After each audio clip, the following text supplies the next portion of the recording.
What's up, y'all? This your boy Wyclef Jean on WatchLOUD.com. Let's get into it.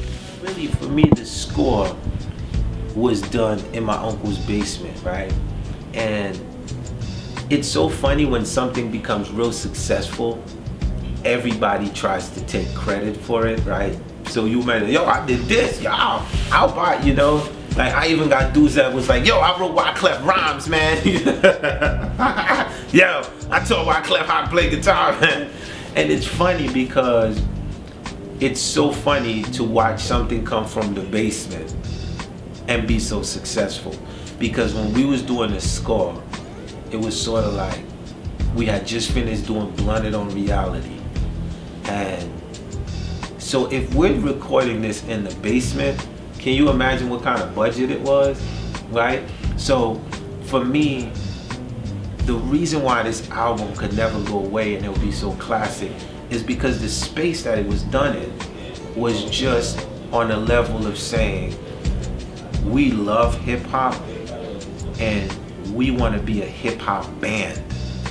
Like, so the Fugees' whole idea of doing this music was like, why can't this be like Pink Floyd, The Wall?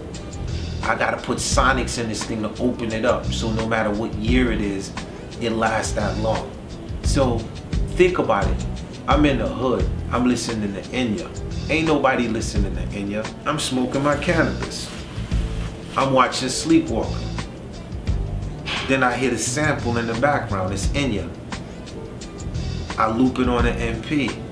I drop some simple drums on it. Lauren walk in. What's that?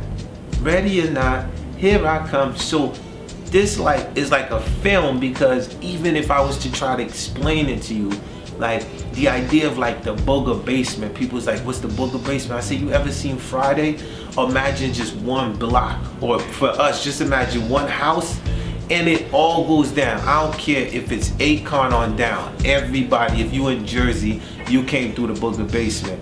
One basement, the dogs in the back, the crack house is in the back, the chicken spot is on that side, you know, the Chinese restaurant is on that side. So the idea was to take the entire community and to put it in one album. So when you do that, it just becomes a classical movie opposed to just music, you know? It always is different, you know what I mean? Because and Santana will tell you, like, he'll tell you, I sat in front of him, then I started going boom, boom, boom, boom. He'll tell you I picked up the guitar, and it's Santana. I'm like going crazy. So I think that's why Maria came the way it did. You know, the story's clear. West Side Story. That's one of my favorite movies. Santana, one of my favorite guitar players of all time. I think the collaboration was insane. I think that when we did Daramjeto, it was more for the World Cup.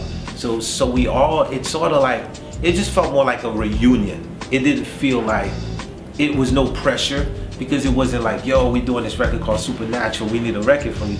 It was like, yo, we're going to Brazil, we're gonna have some fun, let's just have some fun, you know what I mean? That it just felt more like a reunion this time.